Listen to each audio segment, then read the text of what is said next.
یہ کہانی ہے ایک ریلوے لائن کی جو کبھی بلوچستان کی دھڑکن تھی، مگر اب یہاں صرف زنگ آلود پٹریاں ہی رہ گئی ہیں۔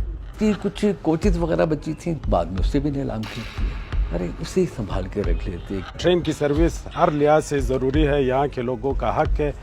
ہم آپ کو سیر کراتے ہیں بوستان، کان میں ترزئی، مسلم باغ اور جوب کے ریلوے ٹریکس کی، جو تاریخ تو بن گئے مگر مستقبل نہ پا سکے۔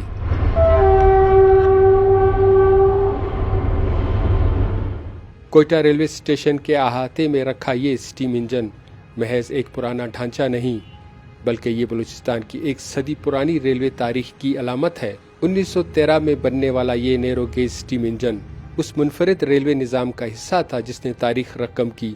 یہ وہی ٹریک تھا جو کبھی دنیا کی سب سے لمبی نیرو گیج لائن کہلاتا تھا۔ اسی راستے پر ایشیا کا بلند ترین ریلوے اسٹیشن بھی قائم تھا۔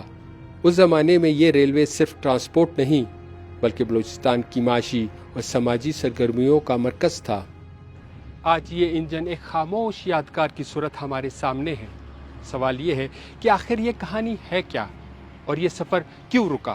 آئیے چلتے ہیں بلوچستان کے اس راستے کی طرف جو کبھی زندگی اور رونق کی علامت تھا۔ یہ سفر شروع ہوتا ہے بوستان سے، جو کہ کوئٹہ سے 50 کلومیٹر کے فاصلے پر واقع ہے۔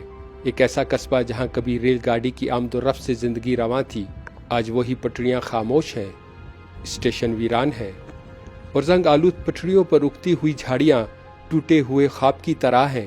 لوگ اب مہنگی سڑکوں کے سفر کے محتاج ہیں۔ ریل گاڑی یہاں سے آتی جاتی تھی، ہمارے لیے بہت سہولت تھی اس میں۔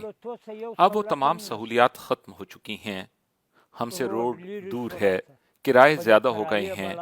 پہلے کرایہ 500 تھا اور اب 1500 ہو گیا ہے، غریب آدمی کی پہنچ سے دور ہے۔ جوب ویلی ریل ایک تاریخی اہمیت کا حامل ریلوے ٹریک تھا جس کی کل لمبائی تقریباً 295 کلومیٹر تھی۔ اسے اس وقت دنیا کی سب سے لمبی نیرو گیج ریلوے لائن مانا جاتا تھا اور اس پر کل 14 اسٹیشن ہوا کرتے تھے۔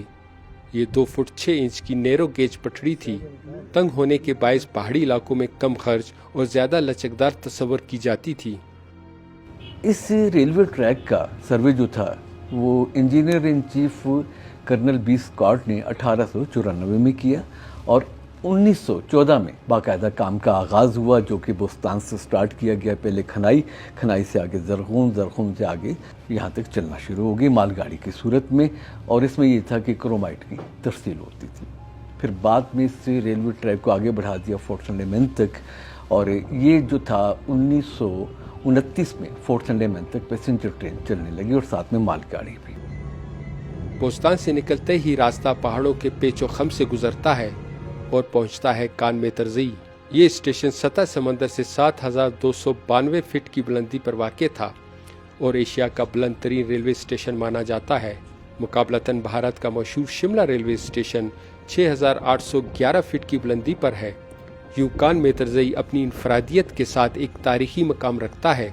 یہاں کبھی دھواں اگلتے بھاپ کے انجنوں کی سیٹیاں گونجتی تھیں، مگر آج صرف ہوا کا شور باقی ہے۔ اس ریلوے ٹریک کا ایک اہم پڑاؤ مسلم باغ بھی تھا۔ یہ ریلوے صرف سفر نہیں تھا، یہ تجارت اور وسائل کی کہانی بھی تھی۔ مسلم باغ سے کرومائٹ کے انبار انہی پٹریوں کے ذریعے دنیا تک پہنچائے جاتے تھے۔ وقت گزرتا گیا اور جوب ویلی ریلوے زوال کا شکار ہو گئی۔ سن 2005 میں سابق آمر جنرل پرویز مشرف کے دور حکومت میں اس ریلوے کی بحالی کا اعلان کیا گیا تھا، لیکن یہ وعدہ صرف اعلان تک ہی محدود رہا۔ انہوں نے وعدہ کیا تھا کہ ہم آپ کو براڈ گیج بچھا کے دیں گے، فوری طور پہ انہوں نے اسے نیلام کر دیا 300 ملین کی حقیر رقم پہ، اور وہ جو براڈ گیج بچھانا تھا اس کا سروے ضرور ہوا، اور سروے پھر کہاں گیا اس کہانی کو سرد خانے میں ڈال دیا۔ اور اس کی کچھ کوچز وغیرہ بچی تھیں جو کہ بوستان پہ کھڑی تھی، بعد میں اسے بھی نیلام کر دیا۔ ارے اسے ہی سنبھال کے رکھ لیتے، کم از کم وہ تاریخی اثاثہ جو ہے ہماری آنے والی نسلیں تو دیکھتی کہ یہاں پہ کبھی ایسی نیرو گیج تھی۔ پاکستان ریلوے کو مجموعی طور پر دہشت گردی نے بھی نقصان پہنچایا۔ علاقے میں حالیہ برسوں میں بڑے حملے بھی ہوئے۔ مثال کے طور پر مارچ 2025 میں براڈ گیج ٹریک پر چلنے والی جعفر ایکسپریس پر حملہ ہوا۔ جس نے ریلوے سروسز کی حفاظت اور عوامی اعتماد پر گہرا اثر چھوڑا۔ دوسری طرف ماہرین کا کہنا ہے کہ حکومتوں کی پالیسیوں اور فیصلوں نے بھی اس نظام کو کمزور کر دیا، لیکن جوب ویلی ریل کی کہانی اس سے بھی پہلے ختم ہونا شروع ہو گئی تھی۔ 1985 میں اس ریل گاڑی کو جو ہے اس کی سانسیں اکھڑنا شروع ہو جاتی ہیں اور اسے جو ہے وہاں تک روک دیا جاتا ہے، مسلم باغ تک۔ لیکن ایک سال تک اسی طرح چلتی ہے، لیکن ایک سال کے بعد اس ریل گاڑی کا قصہ تمام ہو جاتا ہے، یعنی کہ 1986 میں یہ بند ہوئی۔ یہ سفر جوب تک آتے آتے ایک کڑوی حقیقت میں بدل جاتا ہے۔ لوگ آج بھی ٹریک کے انتظار میں ہیں، لیکن انہیں صرف باقیات ملتی ہیں، سہولت نہیں۔ ٹرین کی سروس ہر لحاظ سے ضروری ہے، یہاں کے لوگوں کا حق ہے۔ جو ہم ٹیکس پیئرز ہیں تو ہم ٹیکس اسی مد میں دیتے ہیں کہ ہمیں سہولیات مہیا کی جائیں، لیکن ہمیں تاحال ریلوے کی سہولت ہمیں میسر نہیں ہے۔ یہ لائن ایک زمانے میں یہاں کے لوگوں کے لیے سفر اور تجارت کا سب سے بڑا سہارا تھا، لیکن آج اسٹیشن ویران پڑے ہیں، پٹریاں زنگ آلود ہو چکی ہیں اور بیشتر زمین پر غیر قانونی تعمیرات کھڑی کر دی گئی ہیں۔